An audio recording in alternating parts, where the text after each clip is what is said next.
guys, so I just wanted to show you some of the jewelry that I made today. I made this, looks like a 24-inch necklace, and it has a cute little dangle with the flower. This one's very like steampunk with the, I put little dangles on the tree.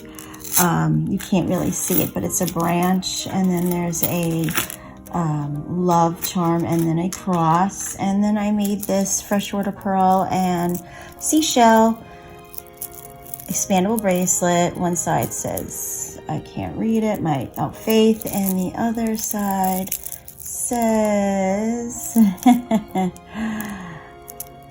live. So that is how these turned out. I did a little crafting today, a little jewelry making. All right, hoping everyone has a wonderful Sunday. Bye-bye.